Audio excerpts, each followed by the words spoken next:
Mr. Speaker, sir, I beg to hereby reply, having listened to the contributions of my colleagues on this very important motion on trial by impeachment of the Deputy President, Honorable GACHAGUA. I want to thank colleagues that have taken time to give their views, both in support and those opposing this motion, because that's how you grow a democracy, Mr. Speaker.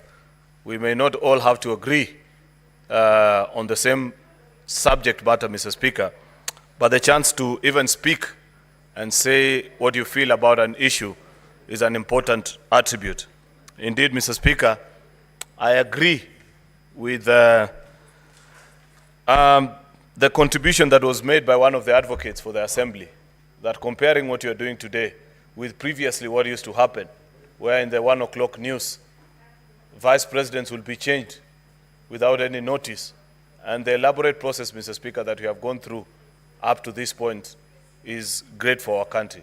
Mr. Speaker, I appreciate the National Assembly, the team of the Deputy President, Mr. Speaker, that has presented us with information to help us make a fair judgment of this case. Mr. Speaker, I strongly disagree with those that hold the view that the Senate hasn't been as fair to the Deputy President as perhaps they would have expected.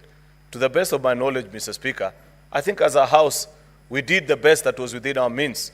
We granted the opportunity, was given sufficient notice, Mr. Speaker.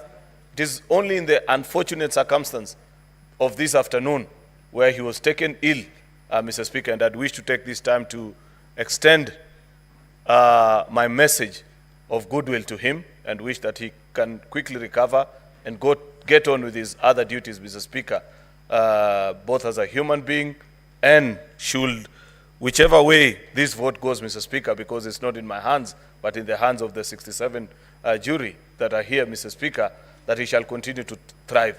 I wish him well, Mr. Speaker. Like I observed earlier, this is a friend, and friends wish each other well under all circumstances. Mr. Speaker, you know, just as a final thought, I thought about the journey of the Deputy President and the tribulations that have occurred to him as inquiries to either his conduct or utterances. And I'm reminded of a book I once read, Mr. Speaker, by Senegalese satirist Osman Sembene, a book called Hala, where, Mr. Speaker, a very rich businessman by the name El Haji looks and desires a beautiful young lady by the name Ngone, and finally takes her in as a third wife. Unfortunately, on the same night that he marries her, he develops erectile dysfunction, Mr. Speaker, and is not able to consummate the marriage. Sometimes in life, Mr. Speaker, when you fall down, you have to prepare to get down before you eventually can rise up, Mr. Speaker. I do hope, Mr. Speaker, that even in this particular process, the Deputy President will emerge stronger, better as a human being, as a leader, and that there can be better days ahead for him. With those very many remarks, Mr. Speaker, I beg to reply and wish that our colleagues in this House make a decision in the best interest of the country. I thank you, Mr. Speaker.